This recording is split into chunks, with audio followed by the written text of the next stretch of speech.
नमस्कार दोस्तों, भारत एक सोच देख रहे हैं आप। दोस्तों, उत्तर प्रदेश से बड़ी खबर निकलकर सामने आई है और दिल्ली विधानसभा चुनाव से भी बड़ी खबर निकलकर सामने आई है। पहली खबर यह है कि मिल्कीपुर चुनाव को लेकर तारीखों का ऐलान हो गया है। दिल्ली चुनाव के साथ ही चुनाव होंगे और मिल्कीपुर में भी 5 तारीख को वोटिंग होगी, 8 तारीख को नतीजे आएंगे। खबर ये आ रही है कि कांग्रेस पार्टी समाजवादी पार्टी को समर्थन देगी, अपना प्रत्याशी नहीं उतारेगी। दिल्ली से खबर यह आ रही है कि अखिलेश यादव ने अरविंद केजरीवाल को समर्थन करने का ऐलान कर दिया है। यानी कि बीजेपी अलग लड़ेगी, कांग्रेस अलग लड़ेगी और आम आदमी पार्टी और समाजवादी पार्टी अलग लड़ रहे हैं। इसी पर बातचीत करने के लिए राहुल लाल जी हमारे साथ जुड़ चुके हैं, राजनीतिक विश्लेषक है। राहुल लाल जी, बहुत स्वागत है आपका भारत एक सोच पर। राहुल लाल जी, सबसे पहले मिल्कीपुर की बात कर लेते हैं, उसके बाद हम दिल्ली जाएंगे। मिल्कीपुर की अगर हम देखें तो कांग्रेस पार्टी ने कह दिया है कि हम आपके साथ हैं, समाजवादी पार्टी के साथ है, किसी तरह के कोई प्रत्याशी नहीं उतार रहे हैं। मिल्कीपुर की लड़ाई कितनी कितनी फाइट देख रहे हैं आप यहाँ पर? अनुज जी, देखिए, मिल्कीपुर की जो लड़ाई है बड़ी ही रोचक है। और आप सोच के देखिए कि जो इसके पहले के उपचुनाव हुए वो उपचुनाव अधूरे अधूरे से लग रहे थे, क्योंकि उसमें इतनी सारी सीटें थी लेकिन उसमें मिल्कीपुर की सीट शामिल नहीं थी। और हम सभी की, पूरे देशवासियों की नजर, केवल उत्तर प्रदेश वासियों की नजर नहीं, पूरे देशवासियों की नजर ये थी कि मिल्कीपुर में चुनाव होने वाला है या नहीं होने वाला है। तो मुझे लग रहा है कि वो चुनाव बेहद ही महत्वपूर्ण है। एक तरफ जहां मुख्यमंत्री योगी आदित्यनाथ ने पूरी तरह शक्ति, ताकत, सब कुछ झोंक दी है, और दूसरी तरफ एक तरह से अखिलेश यादव के लिए और अवधेश प्रसाद के लिए, उनके बेटे के लिए वो एक बहुत बड़ी प्रतिष्ठा की लड़ाई बनी हुई है। और वो मुख्यमंत्री योगी आदित्यनाथ के लिए भी प्रतिष्ठा की लड़ाई बनी हुई है। तो ये मुकाबला अगर प्रतिष्ठा की दृष्टि से कहें तो एक 2027 से पहले का अगर सबसे सर्वश्रेष्ठ रोमांचक मुकाबला अगर कहा जाए अनुज जी इसको, तो कोई अतिशयोक्ति की स्थिति नहीं है इसमें। दूसरा, कांग्रेस पार्टी का समर्थन समाजवादी पार्टी को मिला हुआ है, प्रत्याशी नहीं उतारेंगे, इससे कोई फर्क पड़ेगा? देखिए, फर्क तो बिल्कुल पड़ेगा। वहां पे अगर मिल्कीपुर के जाति समीकरण को देखें तो 50-55 हजार के आसपास वहां पे जो है कि मुस्लिम वोटर्स भी हैं। वहां पे पासी समूह के लगभग इतने ही वोट हैं। 1,20,000 के आसपास तो फिर गैर पासी वाले जो दलित समूह के वोट हैं वो लगभग हैं। तो देखिए, कांग्रेस को हम लोग कांग्रेस के संगठन नहीं है, लेकिन कांग्रेस के होने ना होने का मतलब बहुत समझ में आता है अनुज जी कि कांग्रेस अगर होती है तो फिर दलित वोटों को लेने में समाजवादी पार्टी को बड़ी सुविधा होती है। अल्पसंख्यक वोटों में बंटवारे की सभी संभावनाएं सिरे से खारिज हो जाती है। उत्तर प्रदेश के पूरे चुनाव में हम लोगों ने देखा है। और एक चीज जो सबसे महत्वपूर्ण है अनुज जी, कि इस पूरे उपचुनाव में बसपा अपना कैंडिडेट खड़ा नहीं कर रही। तो बहुजन समाज पार्टी की अनुपस्थिति भी है। अब उसके लिए भी देखिए प्रयास होंगे कि दलित वोटर्स के ऊपर या तो वो वोटों का बंटवारा हो जाए। भारतीय जनता पार्टी ये प्रयास करेगी कि वहां पे कुछ ऐसे कैंडिडेट्स खड़े हो जो कि उसमें एक जो 1.25 लाख के आसपास वोटर्स है उसमें डिवीजन हो। और उसमें बीजेपी अगर डिवीजन नहीं करा पाती है तो सोच के देखिए कि जो जाति समीकरण है वो जाति समीकरण सीधे सीधे समाजवादी पार्टी के पक्ष में और खेमे में जाते हुए दिखाई देते हैं अनुज जी। वहां पे जो पूरा उस सीट को अगर हम लोग देख रहे हैं, और वो सीट अगर हम लोग ऐसे भी देखें तो परंपरागत तौर पर समाजवादी पार्टी की गढ़ वाली स्थिति रही है। वो बीजेपी 2 बार जीती है, लेकिन अगर 1991 के बाद से अगर हम लोग देखें 1991 से, और 1991 का भी नाम हम लोग इसलिए ले रहे हैं कि राम मंदिर का पूरा आंदोलन का प्रादुर्भाव उसके बाद ही हुआ है। वहां से ही भारतीय जनता पार्टी जो है उसने काफी बड़ा जो है कि अपना क्षितिज बनाया, लेकिन यह क्षेत्र लगातार उनके दायरे से बाहर रहा है। तो ये जो एक चुनौती की स्थिति है कि अगर कांग्रेस समाजवादी पार्टी बिल्कुल मिलकर चुनाव लड़ती है, और अनुज जी हम लोगों ने देखा भी है ये उपचुनाव में कहीं न कहीं जो इसके पहले के उपचुनाव हुए, महाराष्ट्र को लेकर जो सीटों के बंटवारे को लेकर जो भेदभाव, मतभेद की स्थिति, मनमुटाव की स्थिति समाजवादी पार्टी और कांग्रेस के बीच में बनी थी, उसका कहीं कहीं यहाँ पर नुकसान भी हुआ। लेकिन उसके बाद संसद का पूरा शीतकालीन सत्र जिस तरह से बीता और उसमें तमाम जिस तरह से मुद्दे हुए उसमें, और संसद के शीतकालीन सत्र के आखिरी समय में अगर हम लोग देखें जब राहुल गांधी के ऊपर एक तरह से हमले होते हैं वहां पे कि वो सत्तारूढ़ पार्टी के सांसदों के ऊपर हमला करते हैं, तो उसमें आप देखें कि पूरा चाहे डिंपल हो चाहे वो अखिलेश यादव हो, वो जो कांग्रेस के साथ तमाम दूरियों की स्थिति थी वो खत्म होते हुए पूरी नजर आई थी। तो कहीं कहीं अभी के समय में अगर हम लोग उत्तर प्रदेश के संदर्भ में बात करें तो समाजवादी पार्टी और कांग्रेस के बीच में अब कोई वहां पे मनमुटाव वाली स्थिति नहीं है वहां पे। तो ये कहीं कहीं इंडिया अलायंस उत्तर प्रदेश में मिल्कीपुर सीट पे बड़े मजबूती से चुनाव लड़ते हुए दिखाई दे। और ये भारतीय जनता पार्टी के लिए, अगर भारतीय जनता पार्टी ये उपचुनाव नहीं बचा पाई, देखिए समाजवादी पार्टी तो विपक्षी पार्टी है जी, हालांकि उनकी उनकी भी प्रतिष्ठा दांव पे लगी हुई है, लेकिन अगर बीजेपी ये सीट यहां पे अगर मुख्यमंत्री के तमाम प्रयासों के बावजूद चुनाव परिणाम जो है वो समाजवादी पार्टी के पक्ष में चले जाती है, तो ये बीजेपी के लिए बड़ा नुकसान करने वाला स्थिति होगा। और समाजवादी पार्टी जीतती है तो फिर पहले के उपचुनाव में जो उसे हार का सामना करना पड़ा था, उसको भूल के वो नए चैप्टर के साथ आगे जाएगी। बिल्कुल बिल्कुल। तो आपकी बातों से तो मुझे ये लग रहा है राहुल लाल जी कि समाजवादी पार्टी को यहाँ पर एज मिलता हुआ दिखाई दे रहा है, अभी आज की ताजा स्थिति की अगर हम बात करते हैं तो। देखिए आज के ताजे स्थिति के अनुसार अगर हम लोग पूरा समीकरण वहां पे देख रहे हैं, तो उस समीकरण में समाजवादी पार्टी को कुछ सामान्य बढ़त में अच्छी खासी पूरी बढ़त दिखाई दे रही है उसमें। क्योंकि अभी आप सोच के देखिए कि अक्टूबर के महीने में ही समाजवादी पार्टी ने अपने प्रत्याशी की भी घोषणा कर दी थी वहां पे कि अवधेश प्रसाद के बेटे अजीत प्रसाद वो उम्मीदवार होंगे वहां पे। भारतीय जनता पार्टी ने अब तक अपने उम्मीदवार की घोषणा नहीं की है। तो सोचे हम लोग अभी जनवरी 2025 में, अक्टूबर 2024 में ही समाजवादी पार्टी की तरफ से उम्मीदवार भी घोषित थे। तो भारतीय जनता पार्टी के लिए डगर आसान नहीं है। क्या वो बाबा गोरखनाथ को ही उतारेंगे, किनको उतारेंगे, नहीं उतारेंगे, तो उनके तरफ से भी रणनीति स्पष्ट नहीं है। समाजवादी पार्टी की रणनीति बड़ी स्पष्ट सी दिखाई दे रही है। और मुझे लग रहा है कि बहुजन समाज पार्टी अपना उम्मीदवार खड़ा नहीं कर रही है।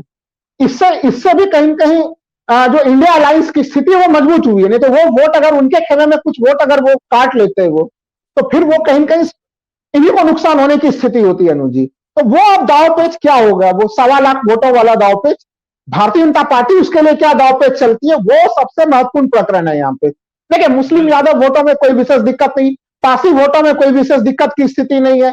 ये सब तो बिल्कुल ऐसे गोलबंदी वाले वोट हैं जिसमें कि वर्तमान समय में उसके दाएं से बाएं होने की कोई संभावना नजर नहीं आ रही है। अच्छा, अब हम चलते हैं यूपी से दिल्ली की तरफ चलते हैं। अखिलेश यादव ने बड़ा फैसला लिया है और कांग्रेस पार्टी के अगेंस्ट जाकर आम आदमी पार्टी को समर्थन कर दिया है। और इसके पीछे तर्क ये दिया गया है राहुल जी कि अखिलेश यादव कह रहे हैं कि भाई आम आदमी पार्टी के अंदर क्षमता है बीजेपी को हराने की, और जो बीजेपी को हराएगा समाजवादी पार्टी उसका समर्थन करती हुई दिखाई देगी, और वही वो दिल्ली में कर रहे हैं। कितना सही फैसला है ये? तो देखिए इस तर्क में दम तो है अनुज जी, इससे इनकार नहीं किया जा सकता। अगर हम लोग देखें तो 2015 में आम आदमी पार्टी जो है वो 67 सीटें जीतती है और 54% के लगभग उनका वोट शेयर होता है, 55-54 के आसपास। फिर वो 2020 में 62 सीटें जीतती है और 1% के आसपास केवल वोट शेयर का उनको नुकसान होता है।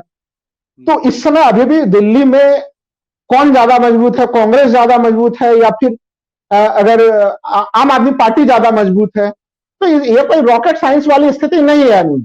मैं तो कह रहा हूं भारतीय जनता पार्टी के लिए भी देखिए चुनौती की स्थिति बनी हुई है कि अगर उनके तरफ से यहां पे चेहरे के रूप में अरविंद केजरीवाल चेहरे हैं, बीजेपी जो हमेशा, आप देखिए जब भी अगर बीजेपी अपने मुख्यमंत्री उम्मीदवार का नाम घोषणा करती है अनुज जी, और अगर विपक्ष अपने मुख्यमंत्री पद के उम्मीदवार की घोषणा नहीं करता, तो बीजेपी वाले लगातार सवाल पूछते हैं कि बारात तो तैयार है, दूल्हा कौन है। तो ये तो देखिए अगर दिल्ली में भी आप पूछे तो भाई प्रधानमंत्री मोदी जी के चेहरे पर ही जा रहे हैं, उनके पास चेहरा नहीं, और ये बीजेपी के लिए संकट की स्थिति है। ये सवाल देखिए हम लोग कांग्रेस से भी पूछ सकते हैं कि कांग्रेस के में शीला दीक्षित के समय में जो कांग्रेस की एक छवि थी दिल्ली में, क्योंकि अनुज जी आप भी दिल्ली में लंबे समय से आप रहे हैं, शीला दीक्षित का कार्यकाल आपने भी देखा है और हम लोगों ने भी देखा है। तो लेकिन क्या शीला दीक्षित का विकल्प कांग्रेस अब तक तैयार कर पाई है दिल्ली में? नहीं कर पाई, भूमिका नहीं कर पाई है, वो नहीं कर पाई है। देखिए भाई उनके कद का नेता जो दिल्ली में शीला दीक्षित, उन्होंने काम भी बहुत कराया राहुल जी, बहुत अच्छा डेवलप किया राजधानी को। वो तो एक समय की बात है, बहुत पहले की बात है, हमने तो देखा है वो दौर। तो और आज की डेट में आप एकदम सही कह रहे हैं कि कांग्रेस के पास कोई विकल्प दिखाई नहीं देता कि कौन हो सकता है, उनकी जगह कौन ले सकता है, वो आज तक तैयार नहीं कर पाए, इसमें तो दम है।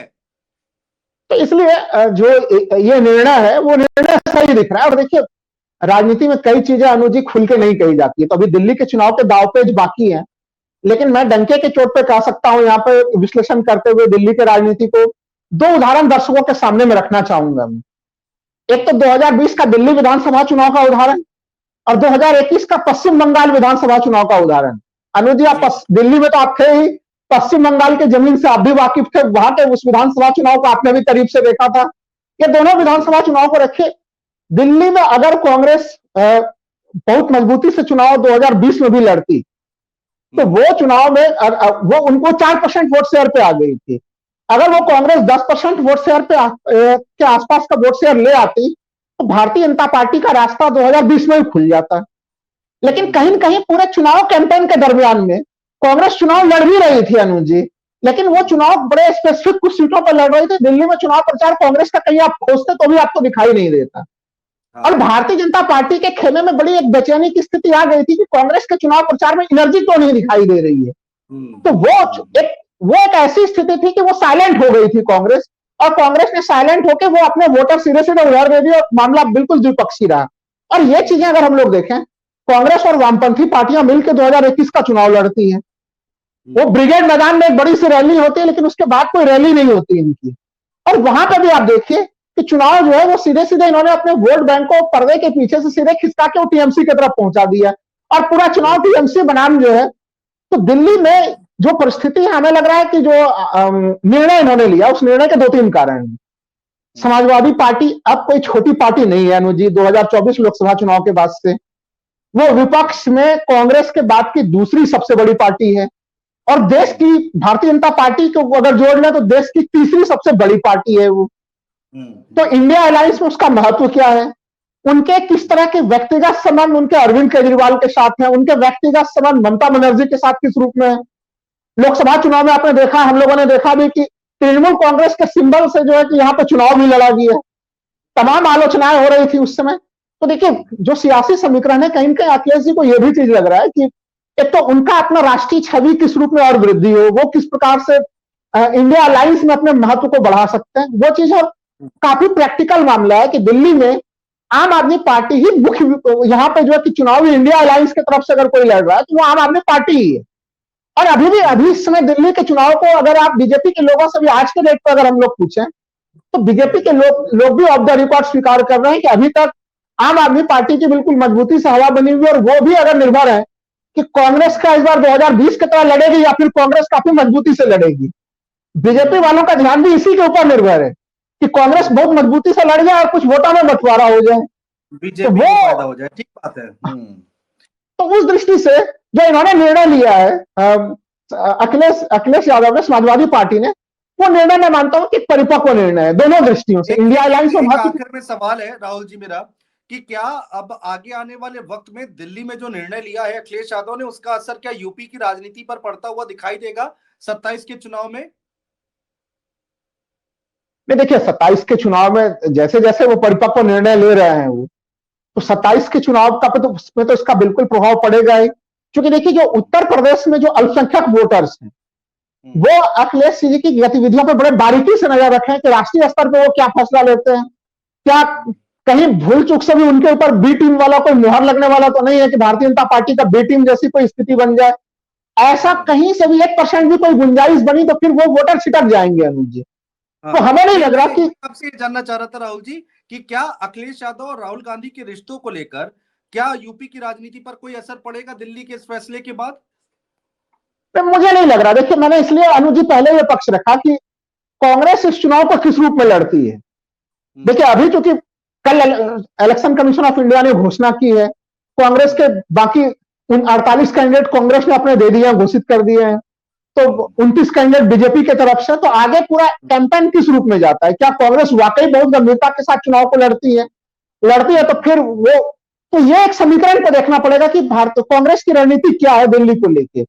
लेकिन हमें लग रहा है कि दिल्ली का पूरा मामला बहुत ज्यादा प्रभावित नहीं करेगा उत्तर प्रदेश के मामले को लेकर, क्योंकि उत्तर प्रदेश में जो बीच में जो गांठें पड़ी थी, वो गांठें जो है बड़े शानदार तरीके से, शांतिपूर्ण तरीके से अनुज जी जो है भारतीय जनता पार्टी ने जिस प्रकार से हमले किए, विपक्ष को खुद ही एक्यूट कर दिया, और सदन के आखिरी दिन भी हम लोगों ने देखा। तो हमें लग रहा है कि वो गांठें जो है वो दूर हो चुके हैं। और 2027 का चुनाव मैं अभी भी आकलन कर पा रहा हूं, और मैंने आपके कार्यक्रम में, आपके प्लेटफॉर्म पर पहले ही बोला था कि 2027 दूर जरूर है, इस बीच में कई घटनाएं घटेंगी जरूर, लेकिन कांग्रेस आवश्यकता है समाजवादी पार्टी के लिए, और समाजवादी पार्टी आवश्यकता है कांग्रेस के लिए, क्योंकि कांग्रेस के पास संगठन नहीं है, वे वैचारिक तौर पर लोगों को प्रभावित कर सकती है, और समाजवादी पार्टी के पास एक बहुत जमीनी संगठन है।